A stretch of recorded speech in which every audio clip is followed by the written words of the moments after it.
nom du Père et du Fils et du Saint-Esprit. Amen. Aujourd'hui, jeudi 25 mai de la 7e semaine de Pâques. Viens en nous, Esprit Créateur, visite les âmes de tes fidèles. Emplis de la grâce d'en haut les cœurs que tu as créés. Évangile de Jésus-Christ selon Saint Jean.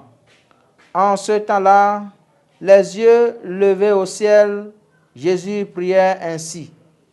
Père Saint, je ne prie pas seulement pour ceux qui sont là, mais encore pour ceux qui, grâce à leur parole, croiront en moi.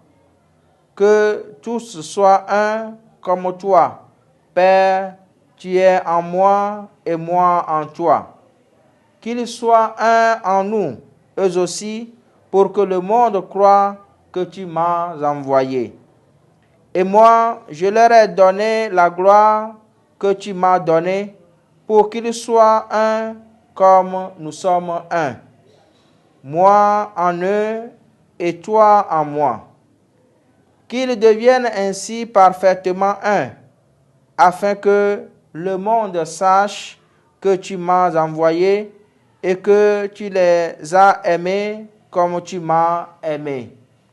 Père, ce que tu m'as donné, je veux que là où je suis, ils soient eux aussi avec moi, et qu'ils contemplent ma gloire, celle que tu m'as donnée, parce que tu m'as aimé avant la fondation du monde. Père juste, le monde ne t'a pas connu, mais moi, je t'ai connu, et ceux-ci ont reconnu que tu m'as envoyé.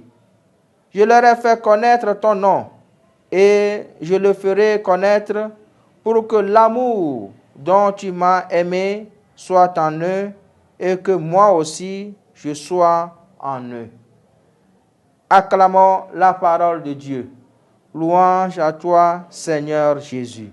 Chers frères et sœurs, dans l'évangile que nous venons d'écouter, Jésus ne prie pas seulement pour l'unité de ses disciples, mais il prie pour que demeure en eux l'amour dont le Père l'aime et les aime. Pour demeurer dans l'amour de Dieu, il faut demeurer dans l'amour du Fils, qui nous révèle le visage du Père. Voilà la nouveauté. Amour et unité, amour et vérité. Amour qui nous permet de glorifier le Père, amour qui contemple la justice. Oui, le Père juste qui a aimé le monde en envoyant le Fils veut aussi que celles et ceux qui ont accueilli le Fils demeurent dans cet amour. Amour qui est unité et non uniformité. Voilà la nouveauté de l'évangile de Jésus-Christ.